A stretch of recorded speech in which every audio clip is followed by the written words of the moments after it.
मैं इख्तलाफी बात नहीं करता। हाँ, लोग बहुत सारी बातें यूट्यूब और वीडियो के ज़रिए से करते हैं हम जैसे लोगों के बारे में, लेकिन ये हल्फिया बात है कि मैंने कोई बात किसी बिलखुसूस सरकार गौसे आज़म के हवाले से आज तक बगैर किसी दलील के नहीं कही। ये बात मैं खिलाफ काबा थाम के बोल सकता हूँ। ठीक, बस इतना है कि जा छोड़ दिया हाफिज कुरान समझ के। क्या बात है, बस मुझे तालीम यही दी गई है और मैं कोई बात नहीं करता। मैं सारी बातें सरकार गौसे आज़म की बारगाह में, इमाम हुसैन की बारगाह में, मेरे लिए इन उलमा के राम की जूतियाँ काफ़ी हैं। ये समातों के बहरे नहीं हैं, टूटे हुए नहीं हैं कि जो चाहे हम बोल दें और ये खामोश। अल्लाह का शुक्र है कि इनके दिल में ईमान है, इश्क रसूल के तरीके से धड़कता है।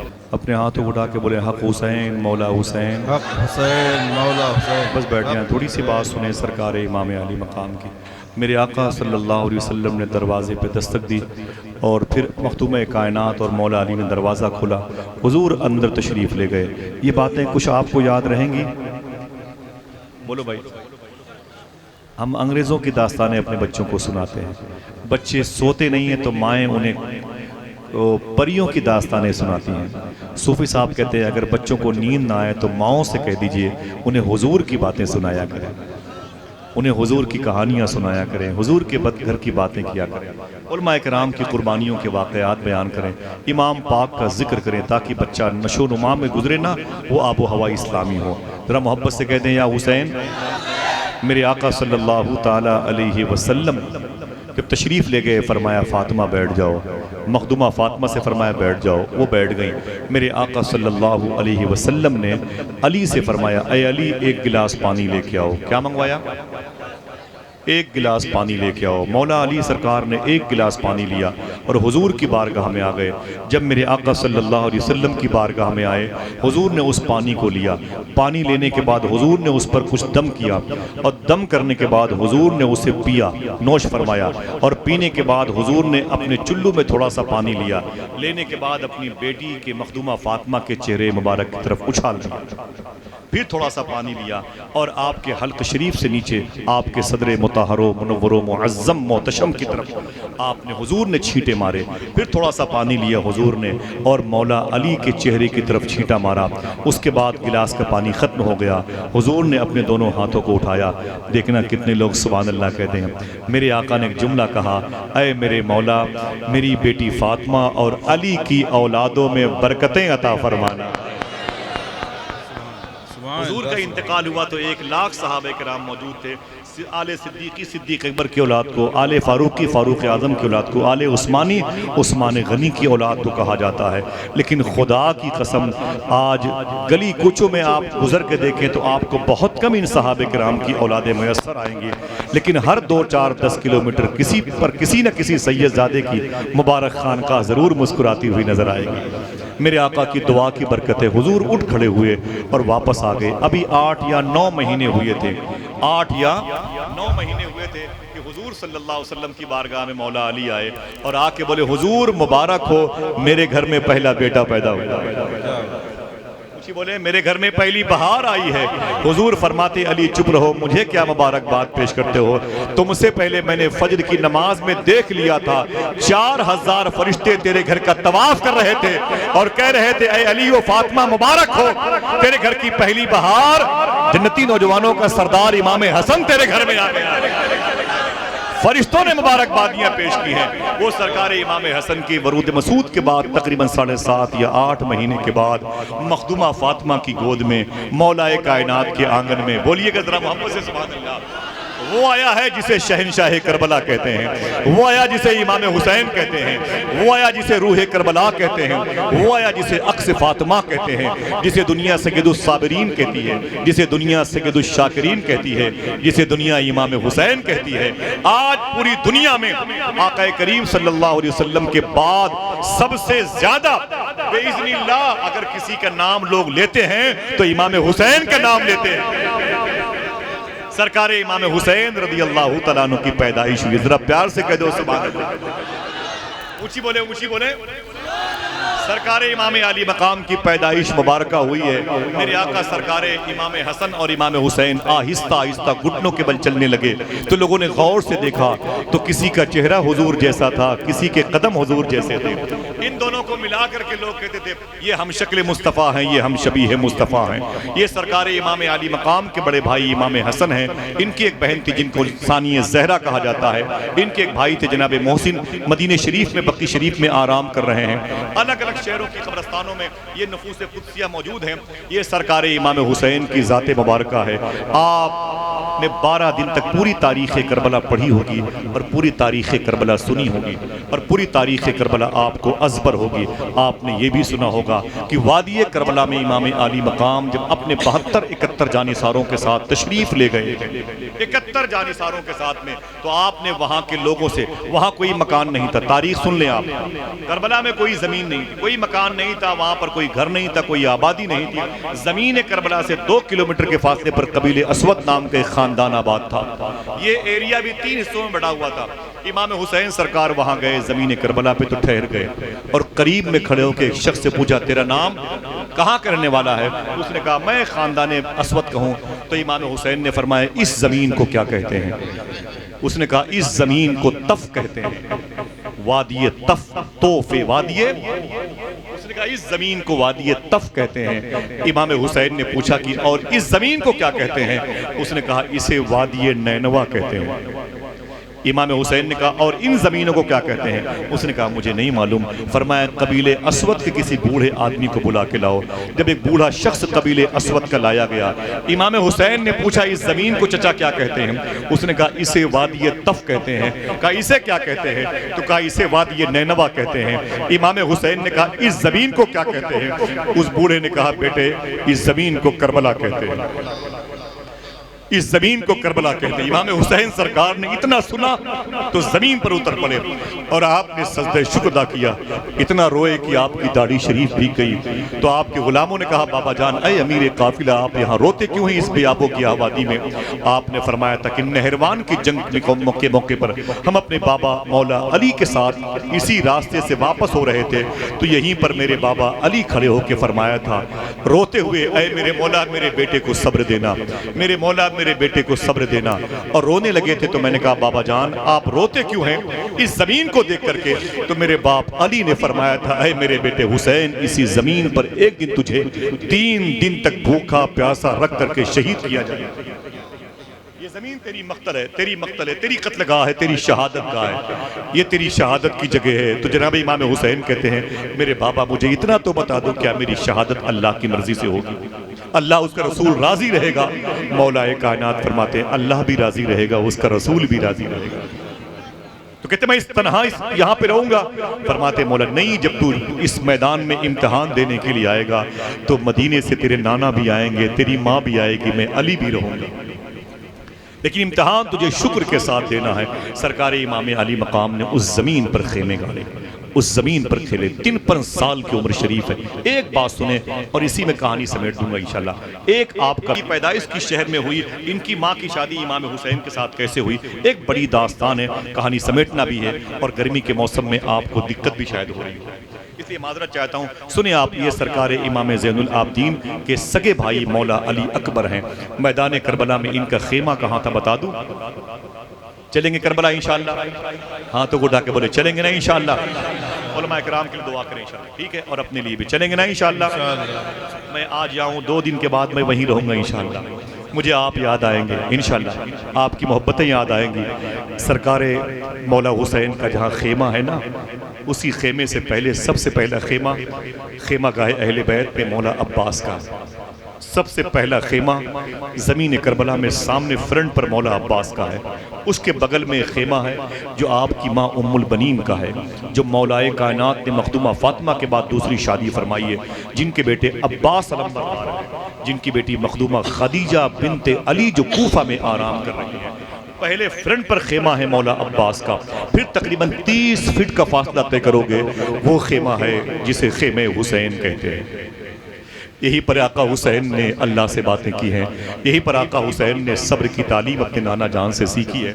और ठीक उनके खेमे के पीछे की तरफ वाले हिस्से में उसका खेमा है जिसे सानिया ज़हरा मखदूमा ज़ैनब कहा जाता है। उनके खेमे से तकरीबन 10-12 फीट के फासले पर जाएंगे तो एक खेमा है, उस बुखार की हालत में रहने वाले जनाब मोहतरम सरकार इमाम ज़ैनुल आबदीन रज़ी अल्लाह तआला अन्हु का है। उनके खेमे से तकरीबन 2 कमरे क्रॉस करके आप आखिर तक जाएंगे तो पीछे एक खेमा है जिसको हज़रत कासिम बिन इमाम हसन का जनाब कासिम के खेमे हैं। ये 5-6 खेमों की निशानियां मौजूद हैं। बकिया करबला की तारीख बड़ी अलग अलग है। वहाँ पर कई बड़ी बड़ी मुतबर्रक ज़मीनें हैं। जहाँ पर मौला हुसैन शहीद हुए थे वो ज़मीन है, जहाँ मौला अली असगर शहीद हुए थे वो ज़मीन है, जहाँ मौला अली अकबर शहीद हुए थे वो ज़मीन है, जहाँ मौला अब्बास के बाजू कटे वो ज़मीन है, जहाँ आपने चुल्लू में पानी लेके पानी के चेहरे पर मार दिया था वो ज़मीन है, जहाँ मौला हुसैन और उनके जानिसारों की कब्रें हैं वो ज़मीन करबला की है। 12 दिन में आपने उनकी शहादत की बातें सुनी हैं। अब बात यहाँ तक आ गई तो बता दूं कि ये 72 लोग कहाँ कहाँ लेटे हुए हैं। बता दूं, सुनेंगे? बोले हाथों को डाके हक हुसैन मौला हुसैन, हक हुसैन, हक हुसैन। तवारीखों में इख्तलाफ आता है। जो मैंने पढ़ी, जो मैंने सुनी है उसकी बात करता हूँ। तकरीबन 14 साल में हर साल करबला जाता हूँ और साल में 2-2, 4-4, 5-5, 6-6 मरतबे जाता हूँ। इसीलिए मैं जलसे जुलूस करता हूँ। पैसे आते हैं तो मैं भाग जाता हूँ गौस पाक के बारे मौला हुसैन की बारगाह में। समझे? जो लालच है मुझे इसीलिए, और कोई मकसद नहीं है। आपको आपकी दौलत का बहुत बहुत मुबारक हो। सुने, मेरे लिए गौस पाक सरकार काफ़ी है। बस मैं चाहता हूँ कि लोगों के दिलों में गौस पाक की, सादात की मोहब्बत पैदा हो जाए। समझे? सादात की मोहब्बत पैदा हो जाए। आप गौस पाक सरकार की बारगाह में जाएं। चलेंगे ना इंशाअल्लाह? कभी आऊँगा तो गौस पाक की बात करूँगा इंशाअल्लाह। तब आप आएंगे नहीं आएंगे? नहीं आएंगे तो कहाँ जाएंगे? जहाँ रहेंगे वहीं मैं आऊँगा इंशाअल्लाह। समझ रहे हैं? गौस पाक की बातें होंगे। ये सरकार इमाम हुसैन की कत्लगाह है, शहादत की जगह। ये 72 लोग हैं। कहीं रवायतों में कि 72 लोग हैं, ये इनके अलावा 33 ख़ानदान रसूल के लोग हैं। कहीं ये है कि नहीं 72 सब इकट्ठा मिला के, वल्लाह आलम। उलमा किराम भी इस हवाले से बड़े परेशान। शोहदा की तादाद कितनी है? तो 72 पर इत्तेफाक है। 72 मुस्तमल है। तो मैं बोलता हूँ सुनिए आप, एक कब्र है सरकार इमाम हुसैन रज़ी अल्लाह तआला अन्हु की। कितनी? एक कब्र शरीफ है। उस एक कब्र में 3 कब्रें हैं, 3 लोग लेटे हुए हैं। एक कब्र में कितने? एक मौला हुसैन बीच में, दाएं तरफ मौला अली अकबर। हम शक्ल मुस्तफ़ा ही नहीं, हम शबीह मुस्तफ़ा। समझे? सिर्फ शक्ल नहीं मिलती थी, आपकी शबाहत भी मिलती थी। हाँ, ये हम शक्ल मुस्तफ़ा, हम शबीह मुस्तफ़ा मौला अली अकबर है। बाएं तरफ उनके लेटे हुए हैं 6 माह के मौला अली असगर। कबीले अस्वद के लोगों ने इनको बाएं तरफ रखा था। पूछा गया था अली असगर को इमाम हुसैन के बाएं तरफ क्यों रखा गया है? तो जवाब दिया गया, देखना कितने लोग सुभान अल्लाह कहते हैं। जवाब दिया गया, दिल को दिल के पास रखा जाता है। ये बाएं तरफ। एक कब्र में कितने लोग हैं? बोलो भाई बोलो, कितने लोग हैं? एक कब्र में 3 लोग हैं। उसके बाद तकरीबन एक कब्र है, वहाँ से 10 फीट के फासले पर एक कब्र है। इस कब्र में 65 लोग हैं। एक कब्र में 65 लोग हैं। क्या कहा था जफ़र बादशाह जफ़र ने? न किसी की आंख का नूर हूँ, न किसी के दिल का करार हूँ, जो किसी के काम ना आ सके वो मैं एक मुश्ते गुबार हूँ। पे फातिहा कोई आए क्यों, कोई 4 फूल चढ़ाए क्यों, मेरे दर पे शम्मा जलाए क्यों, मैं तो बेकसी का मज़ार हूँ। ये 65 लोग एक कब्र में हैं। ज़ुहैर बिन कैन, अब्दुल्ला, जनाब कासिम और जनाब मोहम्मद मखदूमा ज़ैनब के बेटे, सब इसी कब्र में, एक कब्र में 65 हैं। कितने? 65 है। 65 3 मिला के कितने हुए? बोले मशवरा करके बताएं कितने? 68 हुए। ठीक है, उन्हीं के करीब में इस तरफ दाएं तरफ ये 65 हैं। सामने मौला हुसैन है, मौला अली अकबर, मौला अली असगर हैं, और बाएं तरफ एक कब्र शरीफ है। मैं आपको आज करबला पहुंचा के दम लूंगा इंशाअल्लाह। पूरा नक्शा करबला का देख लें आप। एक कब्र में 65 लोग हैं, एक में 3, कितने हुए? 68 लोग हुए। एक तरफ बाएं तरफ एक कब्र है जिसमें वो लेटा है। बता दूं कौन है? अकेला लेटा हुआ है। अकेला कौन है ये? जब ये बच्चा था ना मदीने शरीफ में, बिल्कुल छोटा सा बच्चा था ये शख्स, ये बच्चा था ना, तो मदीने में बच्चों के साथ टहल रहा था, खेल रहा था। हुजूर सल्लल्लाहु अलैहि वसल्लम ने उन बच्चों में से इस बच्चे को बुलाया, ताल तिफल ताइदर। वो बच्चा करीब आ गया, पूछा हुजूर ने तेरा नाम क्या है? उसने कहा मेरा नाम मेरी माँ ने ये रखा है। हुजूर ने उस बच्चे की पेशानी चूमी, उसके होंठों को चूमा, उसके सर पर हुजूर ने अपना मुबारक हाथ रखा, उसकी लंबी उम्र की दुआ मांगी, कहा जा बेटे अल्लाह तुझे खुश रखे। जब वो चला गया तो हुजूर के सहाबा ने पूछा था, आका इतने बच्चे थे, आपने किसी से इतना प्यार नहीं किया, इस बच्चे से इतनी मोहब्बत क्यों की? तो मेरे आका फरमाते हैं बात यह है कि एक दिन इसी मदीने में, यहाँ वहाँ से देखना कितने हुसैनी बैठे हुए हैं, हुजूर फरमाते हैं बेस ये है, रीजन ये है, सबब ये है कि एक दिन इसी मदीने में मेरा हुसैन दौड़ रहा था और यही बच्चा मेरे हुसैन के कदम की मिट्टी उठा उठा के चूम रहा था। तो मेरे आका फरमाते हैं सुनो, जो मेरे हुसैन से मोहब्बत करता है उससे मैं ही नहीं मेरा खुदा भी। जरा पूरा मजमा बोले हक हुसैन, हक हुसैन, हक हुसैन, मौला हुसैन। अल्लाह इस नाम की बरकत से पूरे शहर के अस्पताल के मरीजों को शिफा अता फरमा, जो भी हिंदू मुसलमान गरीब हैं अल्लाह सबको शिफा अता फरमा देगा, जो हिंदू मुसलमान बेकसूर जेलों में है अल्लाह सबको रिहाई का इंतजाम कर देगा। हुजूर मुफ्ती सलमान अजहरी शाह साहब के लिए मेरी दुआ है कि अल्लाह उनको भी रिहाई का इंतजाम फरमा देगा। अल्लाह इस मुल्क हिंदुस्तान पे करम फरमाए, अहले फ़लस्तीन पे करम फरमाए। इस गर्मी के मौसम में जो चरिंद परिंद परेशान है, मुसाफिर मरीज परेशान है, अल्लाह जिक्र हुसैन के सदक़े में सबकी परेशानियां दूर फरमा दे। आमीन कह दो। क्या फरमाया हुजूर ने? सुनो, जो मेरे हुसैन से मोहब्बत करता है उससे मैं ही नहीं मेरा खुदा भी मोहब्बत करता है। आप हुसैन हुसैन कहते हैं तो हम कहते क्यों नहीं आपसे कि आपसे अल्लाह भी मोहब्बत करता है, अल्लाह का रसूल भी करता है। फिर से बोले हक हुसैन, हक हुसैन। मालूम है ये बच्चा कौन था? मालूम है? 12 दिन की तारीख है, आपने सुनी होगी, मुझे पता नहीं क्या बयान हुई, लेकिन मैं अपने उन्हीं उलमा इकराम की कदमों को गुसाले को पीते हुए इन उलमा इकराम की नेकियों की ज़मील को बावज़न करता हूँ और मैं दिल से दुआ करता हूँ कि या शेख मुझे गौस पाक की बारगाह में, आपकी बारगाह में गौस पाक या करबला की मुबारक ज़मीन पे इन उलमा के चेहरे ऐ मेरे मौला ज़रूर याद दिलाना। मैं अपने इन मोहसिनीन की दुआओं का ताज अपने सर पर रख के जाऊँ और ताकि मैं खाली हाथ न जाऊँ, इनके सलाम मेरे सीने में हों और इनका जवाब बारगाह इमाम अली मकाम से, बारगाह मौला अली और अब्बास से, बारगाह सैयदना शेख से रूहानी तौर पर इनको मिल जाए। आमीन कह दें इंशाअल्लाह। चलेंगे करबला इंशाअल्लाह, यही लगाएंगे नारा हक हुसैन। मेरे आका फरमाते हैं जो सुनो, जो मेरे हुसैन से मोहब्बत करता है उससे मैं ही नहीं मेरा खुदा भी मोहब्बत करता है। मालूम है यही बच्चा बड़ा हो गया था, यही बच्चा उस वक्त ज़मीन करबला में बड़ा हो गया था। 8 या 7 मुहर्रम शरीफ को जब मौला हुसैन ने अपने खेमे में सारे मर्द फौजियों को बुलाया, गुलामों को बुलाया, बोले आ जाओ। सब लोग आ गए खेमे में या खेमे के करीब बैठ गए। इमाम हुसैन ने अपने खेमे का चिराग बुझा दिया।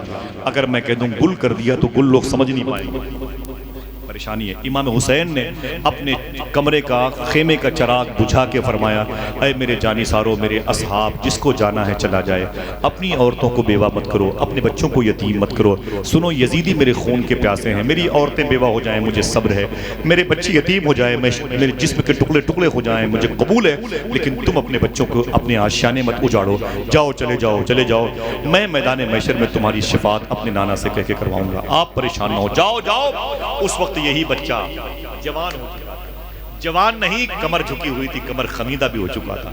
इसी बच्चे ने उस वक्त आलम उनफवाने शबाब के बाद ढलती हुई उम्र में कहा था, चिराग बुझा हुआ चिराग था, जला के कहा था, आका हुसैन जब तक हमारे जिस्म के अंदर एक कतरा खून बाकी है आपका दामन नहीं छोड़ूंगा। हमारे बच्चे यतीम हो जाएं चलेगा, औरतें बेवा हो जाएं चलेंगी, हमारे जिस्म के टुकड़े टुकड़े क्यों ना हो जाएं, यजीदियों की आंखों में आंखें डाल करके बात करूंगा जब तक मेरे जिस्म की बोटी बोटी सलामत है, मेरी कब्र से भी या हुसैन की आवाज आएगी। मालूम है जिसने बुझे हुए चिराग को जलाया था वो कोई और नहीं, उसी को दुनिया हजरत हबीब इब्ने मज़ाहिर कहती है। क्या कहती है? जनाब हबीब इब्ने मज़ाहिर कहती है। इनकी कब्र शरीफ मौला हुसैन में जब आप जाएंगे इंशाअल्लाह, बोले भाई बोले, अरे जल्दी बोलोगे जल्दी जाओगे इंशाअल्लाह। जब आप जाओगे मौला हुसैन के बस सामने मौला हुसैन की बारगाह, अली अकबर अली असगर, उसी एक कब्र शरीफ में 65 एक कब्र में, और बाएं तरफ एक कब्र में जनाब हबीब इब्ने मज़ाहिर लेटे हुए। कितने हुए सोच के बताओ, मैं आराम कर लूं। हाँ 69 हुए ना भाई। इमाम हुसैन के रोज़े शरीफा से तकरीबन 3500 फीट के फासले पर, 3500 फीट के फासले पर एक कब्र है जिसके ऊपर गुंबद तकरीबन 35 टन सोने का है। आप लग गए हिसाब किताब करने में, वरना जोर से सुभान अल्लाह। जिसके कब्र के नीचे तकरीबन आज भी 1200-1300 साल से पानी तवाफ कर रहा है रोज़े पास। ये मदीने वाले आका का मुआज़ा है, मेरे रब की कुदरत है, मौला अब्बास व हुसैन की करामत है। यूट्यूब में जाके देखिएगा मौला अब्बास के रोज़े के नीचे पानी है क्या, यही डाल दीजिएगा, देखिएगा वहाँ तक जाना बड़ा मुश्किल काम है। हालांकि दोनों मज़ारात में तहखाने बने हुए हैं, मौला अब्बास में भी और मौला हुसैन में भी। मौला हुसैन की असली जो मज़ार शरीफ तहखाने में है, मैं वहाँ तक गया हूँ माशाअल्लाह, लेकिन बहुत मुश्किल काम है। तहखाने तक गया हूँ जहाँ पर करीब में बिल्कुल कब्र शरीफ मौला हुसैन सरकार की। बात ये चल रही है कि एक कब्र में 3 लोग हैं, मौला अली अकबर, मौला अली असगर, 3, एक में 65, कितने हुए 68, ठीक है। एक में जनाब हबीब, कितने हुए 69। एक कब्र शरीफ है तकरीबन 3500 फीट के फासले पर, जिसको वफाओं का बादशाह मौला अब्बास अलंबरदार कहा जाता है। कितने हुए बोलो भाई, 70 हुए। एक कब्र शरीफ है मैदान करबला के एंट्री करते वक्त जब आप बाकुबा इलाके से आएंगे, तकरीबन मौला हुसैन के रोज़े शरीफा से 5 किलोमीटर के फासले पर, जिसको हजरत हुर कहा जाता है, हजरत हुर कहा जाता है। अब कितनी हुई, एक कब्र शरीफ है। आप जब नजफ अशरफ से एयरपोर्ट की तरफ जाएंगे, करबला शरीफ से निकलेंगे ना, तो वो एक कब्र शरीफ है जो मखदूमा ज़ैनब के बेटे जनाब औन की है। ये मैदान करबला से 7 किलोमीटर के फासले पर है। औन की अलग, मौला औन अलग हैं और जनाब हुर अलग हैं। दोनों के लिए कितने हुए, ऊंची बोलो कितने हुए। मेरा इमाम खामोश कैसे रहता, बोल पड़ा, कितने बिखरे हुए हैं मदीने के। महके हुए नहीं है भाई, ग्रामर के पास दिक्कत है, फूलों का बिखरना अच्छा लगता है ना। कितने आज भी एक साहब सलाम पढ़ रहे थे, तो वो उन्होंने पढ़ा आज जलसे में रात में वहाँ एटा में और आरा शरीफ करीब में, तो एक साहब ने पढ़ा, जैसे पढ़ा कि कितने बिखरे हुए हैं मदीने। बोले नहीं वो पढ़ो कितने महके हुए हैं। मैंने कुछ कहा नहीं, लेकिन बुजुर्गों ने फरमाया कि महके हुए से बेहतर है बिखरे हुए।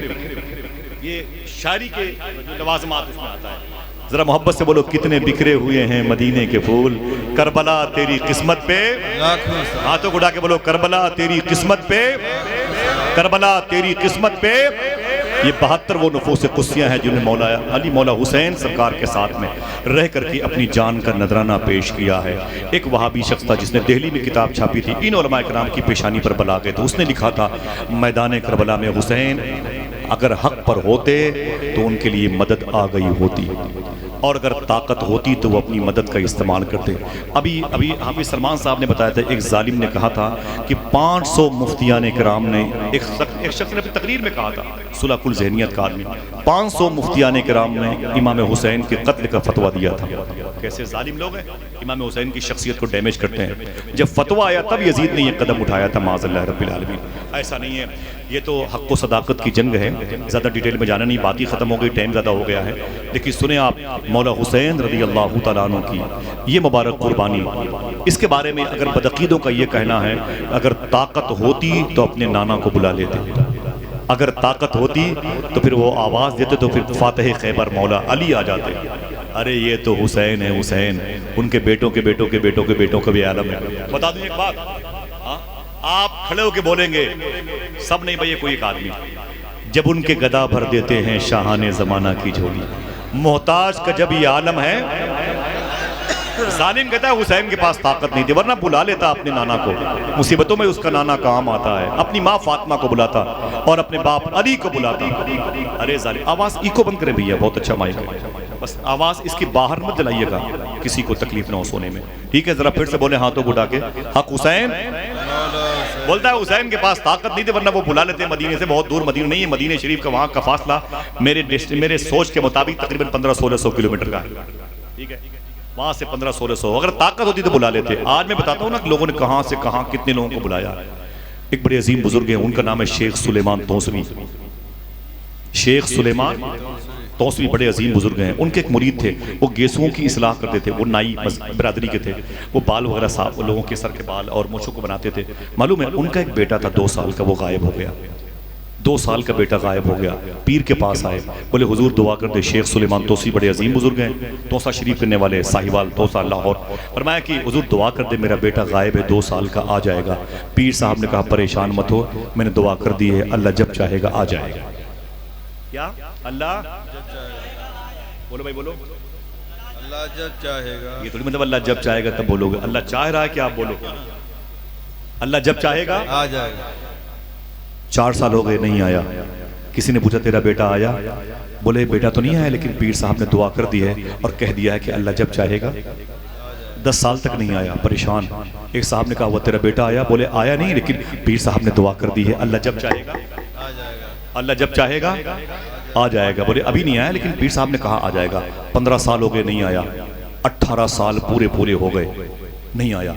20 साल, जब उस बच्चे की उम्र 20 साल हुई और गायब होने की मुद्दत तकरीबन 18 साल हुई, तब तक बच्चा नहीं आया था। जैसे आप अपने बच्चों का बर्थडे मनाते हैं ना, हाँ इस्लामी सिस्टम से मनाया करें, मनाते हैं बाप के इंतकाल का दिन यौम वफात मनाते हैं। ऐसे जब वो बच्चा गायब हुआ था जिस तारीख में, उसकी जो माँ थी ना, उस तारीख में उस महीने में बहुत रोती थी। शेख सुलेमान तोसवी का मुरीद कहता मैं घर में दाखिल हुआ, मेरी बीवी रो रही थी। मैंने कहा बेगम क्यों रोती हो? उसने कहा कि ऐ मेरे शौहर, आज से 18 साल पहले इसी तारीख में मेरा बेटा गायब हुआ। बेटा याद आता है। गर्मी के मौसम में सोचती हूँ कि मेरे बच्चे के हाथ पांव किसी ने काट दिए होंगे, वो कहीं भीख उससे मंगवाया जा रहा होगा। फिर सोचती हूँ किसी ढाबे पर वो प्लेटें धुलता होगा। फिर सोचती हूँ कि मेरा बेटा कहीं ट्रक के पहिए वो दुरुस्त करता होगा, पंचर बनाता होगा। बहुत रोती हूँ, सख्त सर्दी होती है तुम रोती हूँ, मेरा बच्चा कांपता होगा, पता नहीं कहाँ चला गया, मेरा बेटा है कि नहीं है। तो शेख सुलेमान तोसवी के मुरीद ने अपनी बीवी से कहा अरे ना ना ना ना ना, रो मत रो मत रो मत। कहा क्यों? कहा कि पीर साहब ने दुआ कर दी है अल्लाह जब चाहेगा, अल्लाह जब चाहेगा। अब बीवी को गुस्सा आ गया, बोले चुप, 18 साल से मुझे ये कैप्सूल दे रहा है, 18 साल से मुझे ये तो डोज देता है, जब चाहेगा। पीर साहब ने कहा कब चाहेगा अल्लाह? अल्लाह आखिर कब चाहेगा? मेरे मरने के बाद चाहेगा। तो मुस्कुरा के बोले ना ना ना ऐसा मत कह, अल्लाह जब चाहेगा तभी आएगा। बोले सुन, इस घर से बाहर निकल, न तुझे मानती हूँ न तेरे पीर को मानती हूँ, चल चल चल चल बाहर निकल, चल, खबरदार इस घर में कदम मत रखना, और अगर आना तो बेटे के साथ आना, वरना न तुझे मानती न तेरे पीर को मानती हूँ, खबरदार निकल बाहर। शेख सुलेमान तोसवी का मुरीद कहता मैं रोता हुआ अपने पीर की बारगाह में आया, करीब आया तो आंसू ने पहुंच डाले और पहुंच के दस्तबोसी फरमाई। तो पीर मुर्शिद शेख सुलेमान तोसवी ने फरमाया अच्छा हुआ तुम आ गए, अच्छा हुआ तुम आ गए, बहुत अच्छा हुआ तुम आ गए। आज मुझे मेरा दिल कह रहा है कि मौला अली की सुन्नत पर मैं अमल कर लूं। बोले जी हुजूर क्या? बोले मेरे सर के बाल छील ले, मेरे सर के बालों को आज छील ले। बोले हुजूर ठीक है। उन्होंने पानी ले आया, वो कैंची वो कंघी लाए और इमामा शरीफ उतारा, टोपी शरीफ उतारी, उसे टेबल पे रखी, उसे बोसा दिया, टेबल पे रखी और पानी से बालों को भिगोया और फरमाया कि दाएं तरफ से बालों के इस हिस्से को तराशना, ये मौला अली की सुन्नत है और यही हुजूर की सुन्नत है। ये जुमले शेख सुलेमान तोसवी के हैं। ऐसा करना, दाएं तरफ से इन बालों को तरशवाना, ये सुन्नत है, तुम भी ऐसा करना। शेख सुलेमान तोसवी का वो मुरीद जिसका बेटा गायब था, वो लेकर के सामान वो जब साफ करना शुरू किया, अभी आधे सर के बाल ही छिले थे, अभी आधे सर के बाल ही साफ हुए थे, आधे सर के बाल बाकी थे कि इस शख्स को अपनी बीवी के ताने याद आ गए, अपनी बीवी के जुमले याद आ गए, रोने लगा। जब रोने लगा तो आंख में आंसू आ गए, टप टप टप घर में आंसू निकले तो पीर साहब के छिले हुए सर पे निकले, वो गिरे यहाँ पर, गर्म गर्म आंसू। पीर साहब ने अपनी गर्दन उठाई, बोले तो रोता है, चल मेरे सामने आ। उसने कहा हुजूर माफी चाहता हूँ, बेअदबी के लिए माफी चाहता हूँ। कहा रोता क्यों है? कहा हुजूर बीवी बहुत जलाल में है, उसने घर से मुझे भगा दिया। कहा मत आना जब तक मेरा बेटा ना आए। कहा क्यों? कहा 18 साल हो गए अभी तक बेटा नहीं आया। हुसैन को बेबस कहने वालों, हुसैन को लाचार कहने वालों, हुसैन को मजबूर कहने वालों, सुनो, जब उनके गदा भर देते हैं शाहाने जमाना की झोली, कहते हैं कि तेरा बेटा नहीं आया? बोले नहीं आया। बोले फिर बीवी ने धक्के मार के बाहर किए और हुजूर आप पर भी बहुत नाराज है, आप पर भी बहुत गजबनाक माहौल में, अब मिजाज में बिल्कुल बुजुर में मुश्किल, फिर आपसे माजरत चाहता हूँ। पीर साहब ने अल्लाह के फजल से फरमाया, अय मेरे मुरीद, देखना कौन सुभान अल्लाह कहता, घर वापस चला जा, तेरा बेटा तेरे घर आ गया। अल्लाह वाले तो कह दिया, तो कह दिया, बोले जा जा जा जा जा, तेरा बेटा तेरे बेटा तेरे घर आ गया, जा जा जा, तेरा बेटा तेरे घर आ गया। इतना सुनो। बोले हुजूर आ गया? बोले हाँ जा जा जा। बोले हुजूर ये सर के बाल? बोले आधे छिले ना। बोले आधे छोड़ दे, जा पहले अपने बेटे से मिल के आ। वो जब निकला ना, जब गया तो गली से गुजरा तो औरतें बच्चे मर्द, मुबारक हो तेरा बेटा आ गया, मुबारक हो तेरा बेटा आ गया, मुबारक हो तेरा बेटा आ गया। जैसे वो घर के अंदर एंट्री किया ना, तो देखा तो चारपाई पर 20 साल का एक कड़ियल जवान लड़का बैठा हुआ है, उसके करीब में उसकी बीवी बैठी हुई है, दोनों लिपट के रो रहे हैं। खून ने खून को पहचान लिया, बाप बेटे लिपट के रोए, जन्म के बिछड़े गले मिले थे, बहुत रोए बहुत रोए। जब गम हल्का हुआ तो बाप ने कहा मेरे बेटे बैठ। जब बैठ गया बेटा चारपाई पर, बाप बैठ गया। बाप ने कहा मेरे बेटे ज़रा ये बता कि तू कहाँ था, कैसे गायब हुआ? उसने कहा मुझे पता ही नहीं, मैं 2 साल का था, गायब हो गया, चोरों ने उठा लिया, पता चला, फिर बाद में मुझे गिरोह में बेच दिया। मैं बड़ा हुआ तो मुझे एक सिख मजहब के शख्स ने, सिख मजहब के गुरु नानक को मानने वाले ने, एक शख्स ने मुझे खरीद लिया। जब खरीद लिया तो मैं उसके घर में रहता था। अस्तबल में घोड़े थे, उसके ऊँट थे, उसके जानवर थे, मैं उनकी खिदमत करता था। मैं जब 8-9 साल का हुआ तो एक दिन सिख मजहब के उस शख्स ने, मेरे मालिक ने कहा था, मैंने उससे पूछा था कि आप सिख हैं और मैं कौन हूं? तो उसने कहा था तू मुसलमान है। तो मैं तन्हाई में आया, मैंने रो के कहा मेरे मौला कोई मेरी माँ भी होगी, कोई मेरी बहन भी होगी, कोई मेरा बाप भी होगा, मेरे घर में भी ऐसी अच्छी फिजा होगी जो कहीं कहीं देखने को मिलती है, लेकिन हो सकता है कि मेरी माँ मर गई हो, मेरा बाप मर गया हो, मेरा घर उजड़ गया हो। अरे मेरे मौला कोई ज़मीन पर अगर है तो उससे मुझे मिलवा दे, मैं अपनी माँ को देखना चाहता हूँ, मैं अपने बाप को देखना चाहता हूँ। बोले फिर क्या हुआ? बोले आहिस्ता आहिस्ता मैं बड़ा होता रहा, उसके घर के अस्तबल के घोड़ों की मैं खिदमत करता रहा। बोले फिर? बोले आज 18 साल पूरे हो गए। आज मुझसे मेरे मालिक ने कहा ये घोड़ा है, इसकी लगाम पकड़, इसको रेडी कर, तैयार कर, खिला पिला के, और मेन गेट पर खड़े हो जा। मैं तैयार होके आ रहा हूँ, मुझे इस पर बैठ के सवारी करते हुए किसी और शहर जाना है। मैंने कहा जी मालिक जी।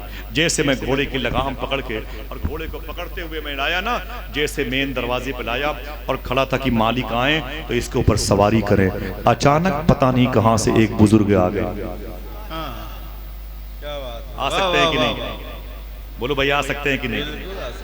जिसका अकीदा हो जोर से बोले भाई आ सकते हैं कि नहीं? हाथों को उठा के बोलो आ सकते हैं कि नहीं? पीर मेहर अली शाह गोदरा शरीफ का एक मुरीद था, वो आपके पाँव दबाता था, बोले हुजूर दुआ कर दो बगदाद चला जाऊं, दुआ कर दो बगदाद चला। बोले क्यों? बोले गौस पाक की बारगाह देखना चाहता हूँ। पीर मेहर अली शाह फरमाते हैं अगर गौस पाक यहीं आ जाएं तब। तस्करे गौसिया में लिखा, इतना कहना था कि सामने गौसे आजम खड़े थे। तो हाथों को उठा के बोलो आ सकते हैं कि नहीं? अल्लाह चाहे तो, अल्लाह चाहे तो आ सकते हैं। बतौफीक इलाही बेइज़्निल्लाह, रब की मर्जी, रब की मशीयत, रब की रजा हो, आ सकते हैं कि नहीं? वो कहता है कि एक अल्लाह वाले आ गए, मेरे बाबा मैं उनको पहचानता नहीं। बोले फिर? बोले वो घोड़े की लगाम मेरे हाथ से छीनी और मुझे यूं उठाया, उठा के इस घर के आंगन में लाके बिठा दिया और बिठा के बोले सुन ये है तेरी माँ, ये है तेरा घर, आने वाला तेरा बाप है। इतना कह के वो चले गए। तब मेरी आंख खुली तो पता चला मेरी माँ मेरे सामने थी। रोते हुए आप आ गए, मुझे याद नहीं है मैं कैसे आया, लेकिन एक अल्लाह का वली लेकर के आया है। इतना सुनना था तो बाप ने कहा बेटे यहाँ से वहां तक देखना, कौन सुभान अल्लाह कहता है, कौन लगाता है नारा, उसके नारे का जवाब कौन देता है? अरे मेरे बेटे बता तो सही, अरे जो बुजुर्ग तुझे लेके आया था तू उसे पहचानता है? तो उसने कहा मैं उसे नहीं पहचानता, लेकिन एक चीज मुझे याद है। बोले क्या? बोले उसके सर के आधे बाल छिले हुए थे, आधे बाल उगे हुए थे। हाय हाय हाय, जिंदाबाद जिंदाबाद, अल्लाह अल्लाह, या रसूल अल्लाह, या हुसैन, जीते रहिए माशाल्लाह, जीते रहिए, सुभान अल्लाह, जिंदाबाद जिंदाबाद। या हुसैन जब उनके गदा भर देते हैं शाहाने जमाना की झोली। हाथों को उठा के बोलो मोहताज का जब ये आलम है, मुख्तार का आलम, ऊंचे बोलो भाई मोहताज का जब ये आलम है, मुख्तार का आलम क्या हो, मोहताज का जब ये आलम है, मुख्तार का आलम क्या होगा? जालिम कहता है कि इमाम हुसैन ने बुलाया होगा, अगर हक पर होते तो आ जाते, जब उनके बेटे के बेटे के बेटे का ये आलम है। इमाम हुसैन अगर चाहते तो जन्नत भी चली आती। कौसर और तस्नीम जन्नत की 2 नहरों का नाम है, वो करबला में नजर आती, लेकिन हुसैन एग्जाम हाल में थे, एग्जाम हाल में थे। ताकत का इस्तेमाल क्यों नहीं किया? बड़े मुबारक वाक़यात इस ज़िम्न में मौजूद हैं। ताकत अपनी बचा के रखी इमाम हुसैन ने। एक आदमी को सुभान अल्लाह कहना हो तो बोल सकता है, इमाम हुसैन ने करबला के मैदान में अपनी ताकत का इस्तेमाल क्यों नहीं किया? बता दूं, ताकत को सेफ इसलिए रखा, मैदान महशर में यही ताकत गरीब नाना की उम्मत की बख्शिश में काम आए। इंशाअल्लाह कह दें, हाथों को फिर से उठा के बोले हक हुसैन, हक हुसैन, मौला हुसैन, हक हुसैन, हुसैन है हुसैन। बड़ा पावर नहीं था, रे जालिम का पावर नहीं था। बोले वो काम ना है 71 को कटवा दिया, वो जालिम वहाबी अपनी किताब में लिखता है। मालूम है वहाबियों क्या, सलफियों क्या मालूम है क्या? यजीद के नाम पे जलसे हो रहे भाई, यजीद के नाम पे जलसे हो रहे, शिमर के नाम पे मनकबतें पढ़ी जा रही हैं, शुहरमला के नाम पे शेर पढ़े जा रहे हैं। जालिम कहते हैं कि इमाम हुसैन सरकार के अंदर ये ताकत नहीं थी, ये ताकत नहीं थी आपके अंदर, समझे। वो किसी के काम ना आ सके, मरवा दिया घर के लोगों को, कटवा दिया करबला में जाकर के। 1 मिनट की आखिरी बात सुने, इमाम हुसैन तो हुसैन है, उनके बेटों के बेटों के बेटों का आलम ये है, उनके दरबार के फकीरों का, नौकरों का, चाकर का, खाकरोब का ये आलम है, समझे। बड़े अजीम बुजुर्ग है। वो कहते हैं कि मैं सो रहा था अपने घर में, मैं अपने घर में सो रहा था, अचानक मेरे ख्वाब में हुजूर तशरीफ लाए। आपको खुश होना चाहिए, हुजूर का आना ये खुशी की अलामत है।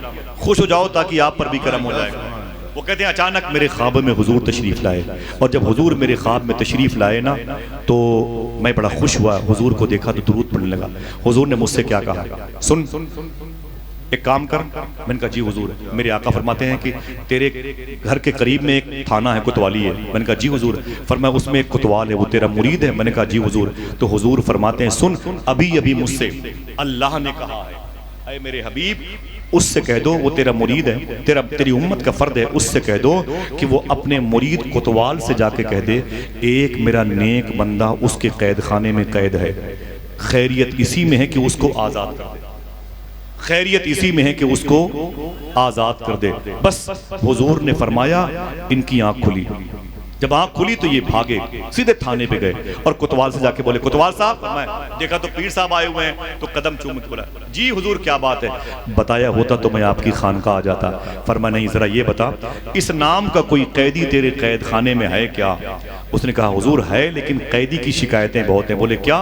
बोले नालियों के कीड़ों को उठा के अपने हाथों में बातें करता है, कुत्तों को लिटा के जमीन पे तकिया बना के सो जाता है, जमीन की रोटियां उठा के खाता है, मोहल्ले में इन्फेक्शन फैल रहा है, इसलिए शिकायत पर मैंने इसे कैद कर लिया है। वो कहते जितनी जल्द हो सके इसे छोड़ दे, जितनी जल्द हो सके इसे छोड़ दे, इसे छोड़ दे। इतना सुनना पीर का हुक्म था। तो वो कोतवाल जो मुरीद था उसने ताला खोला, कैदी को बाहर निकाला, और बाहर निकालने के बाद बोले सुन ए कैदी सुन, तुझे ये मेरे पीर हैं, बहुत बड़े मुहद्दिस हैं, बहुत बड़े आलिम दीन हैं, मेरे शेख हैं, इनकी सिफारिश से तुझे आज रिहाई मिल रही है, आज तुझे रिहाई मिल रही, इनका शुक्रिया अदा कर। वैसे कैदी जो निकलने वाला था उसने सलाम किया, उस अजीम शान बुजुर्ग से सलाम किया और कहा हुजूर आपका बहुत बहुत शुक्रिया, आपने मुझे जेल से रिहाई दिलवाई, अल्लाह इस एहसान का बदल अता फरमाए। ये कह करके जैसे वो कैदी जेल से निकला और जैसे अपने काम की तरफ फिर भागने लगा, वो जो बुजुर्ग थे जो ख्वाब में देखा था हुजूर को, वो दौड़ा के पकड़े, बोले ठहरना ठहरना भाई ठहरना। वो रुक गया तो उस बुजुर्ग ने क्या फरमाया, सुन सुन, मेरा सही तारुफ नहीं हुआ, तू मुझे नहीं जानता, मेरी वजह से तू रिहा हुआ है जमानत पर। कहा हुजूर जी। कहा मुझसे बड़ा इस इलाके में कोई आलिम नहीं, मुझसे बड़ा इस इलाके में कोई मुहद्दिस नहीं, मुझसे बड़ा कोई फ़कीह नहीं, मुझसे बड़ा कोई फाजिल नहीं, मुझसे बड़ा कोई इमाम नहीं, मैं काज़िल कुज़्ज़ात हूँ, यहाँ का चीफ जस्टिस हूँ। सुन पूरा इलाका मेरा मुरीद है, ये होमगार्ड से लेकर के मिलिट्री पुलिस वाले, IAS SDM DM IAS IPS IG DIG, ये सब मेरे मुरीद हैं, सब मेरे मानने वाले हैं, समझे। ये पूरा सर्कल मेरा है, मेरे मुरीदों का है, यहाँ कोई दूजा पीर नहीं है, सब मेरे मुरीदों का इलाका है, समझे। उसने कहा जी हुजूर। तब उस बुजुर्ग ने फरमाया सुन, इसके बाद कोई दिक्कत आए तो मुझसे कहना, फिर कोई इस इलाके में तुझे कोई दिक्कत आए तो मुझसे कहना। अब तक कैद से निकलने वाला सब्र कर रहा था, अब बर्दाश्त नहीं कर सका, उसकी ओरिजिनलिटी बाहर आ गई। उसने कहा हजरत अपनी बता दी मेरी भूल गए, अपनी बता दी मेरी भूल गए। कहा तू कौन है, कहा तू कौन है, तू कौन है। कहा तू यही है ना कि तुझसे बड़ा कोई आलिम नहीं, तुझसे बड़ा कोई मुहद्दिस नहीं, तुझसे बड़ा कोई फकीह नहीं, तुझसे बड़ा कोई फाजिल नहीं, तुझसे बड़ा कोई इमाम वक्त नहीं, तुझसे बड़ा कोई शेख और कबीर पीर नहीं। सुन अपनी बता दी मेरी भूल गए। कहा तू कौन है। कहा मैं वो हूं जिसके लिए अल्लाह ने अपने हबीब से कहा, अल्लाह ने अपने हबीब से कहा और हबीब ने तुझसे कहा, तूने कोतवाल से कहा, तब जाके मेरी रिहाई हुई है। मुझसे कहता है इस इलाके में कोई दिक्कत हो तो मुझसे कहना, मैं तुझसे कह रहा हूं मैदान मैशर में कोई परेशानी हो तो मुझसे कहना, वहां कोई दिक्कत हो तो मुझसे कहना। आप कहते क्यों नहीं, जब उनके गदा भर देते हैं शाहाने जमाना की झोली। मोहताज का जब आलम है, तो उड़ा के बोलो मोहताज का जब आलम है, मोहताज का जब आलम है, मुख्तार का आलम क्या होगा। मोहताज का जब ये आलम है, मुख्तार का आलम क्या होगा। ये वो लोग थे जिनके पाकीज़ा तस्कार से हमारी ज़िंदगियाँ रोशन हैं, हमारे कल्ब रोशन हैं, हमारी तन्हाइयाँ मुसलमान हैं, हमारे दिल के अंदर गरीबों की मोहब्बत है, हमारे दिल के अंदर यतीमों का प्यार है, हम बेवाओं के सर का आंचल हैं। क्योंकि जब प्रॉपर्टी बाप खरीदेगा तो बेटे को याद करेगा, जब बिल्डिंग खरीदी जाएगी तो बाप अपने बेटे को याद करेगा, लेकिन जब कोई सच बोलेगा तो हुसैन को याद किया जाएगा। जब कोई हलाल खाएगा तो हुसैन को याद किया जाएगा। जब किसी के खेमे जलते हुए होंगे और वो सब्र करेगा तो हुसैन को याद किया जाएगा। क्यों? सब्र का नाम है जिंदगी, जुल्म का नाम मौत है। मर गए तुम यजीदियो, जिंदा मेरा ईमान है। लाखों करोड़ों रुपए आज इमाम हुसैन के माह मुकर्रम शरीफ के आने से पहले लोगों के किराए में खर्च हो जाते हैं। भाई कहाँ जा रहे हो? अपने घर जा रहे हैं। क्या करने? बोले मुहर्रम शरीफ मनाने जा रहे हैं। 5-5, 6-6 साल के बच्चे अपनी माँ के हाथ से पैसे लेकर के, छोटे छोटे झंडे लेकर के या अब्बास या हुसैन के नारे लगाते हैं। ये बावर कराते हैं कि मर गए तुम यजीदियो, जिंदा मेरा ईमान। जब तक जमीन के जजीरे पर एक भी आशिक हुसैन बाकी रहेगा, यही नारा लगेगा। नारा कौन सा है? हक हुसैन, हक हुसैन। जौहर ने कहा था इंसान को बेदार तो हो लेने दो। गांधी जी ने हिंदुस्तान की आज़ादी में दौड़ते हुए जा रहे थे। किसी ने पूछा क्यों दौड़ रहे हो? तो आपने कहा था राम और लक्ष्मण ये मेरे मजहबी आइडियल हैं, ये मेरे मजहबी गुरु हैं।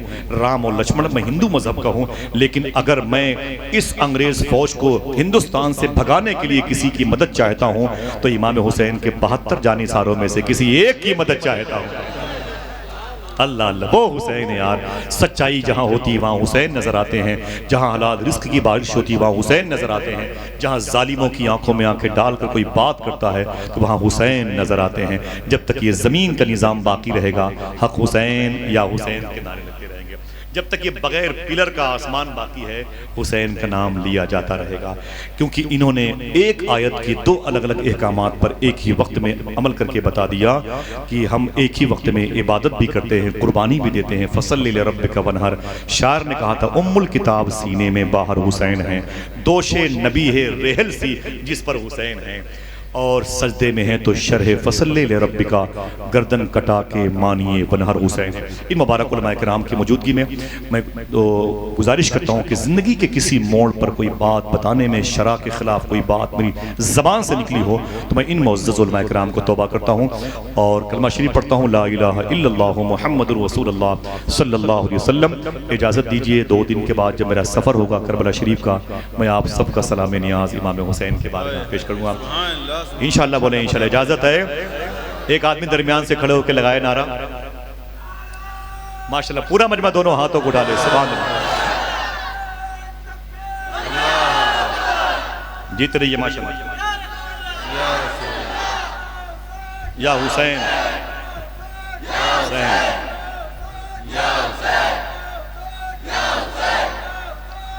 अल्लाह सलामत रखे। दुआ करें इंशाअल्लाह सलाउद्दीन भाई को, उनके घर वालों को अल्लाह हुसैन का फ़कीर बनाए।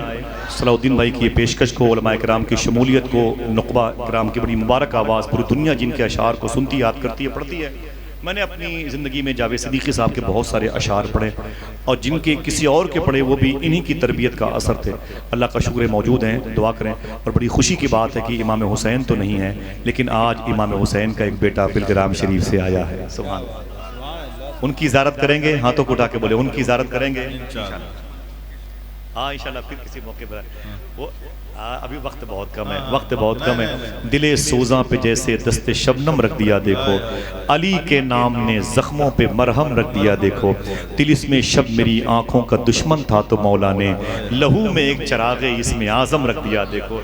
सखी दाता से इनामे क़नात मैंने मांगा था, मेरे कशकोल में खाने दो आलम रख दिया देखो। मौला अली की बारगाह में बैठ कर सरकार नूर मियाँ शाह साहब किबला की मनकबत का एक शेर मैंने कई मरतबे पढ़ा है, वो मुझे याद आए। एक शेर सुन लें, करूँगा पार मैं दरिया अगर अली कह दें।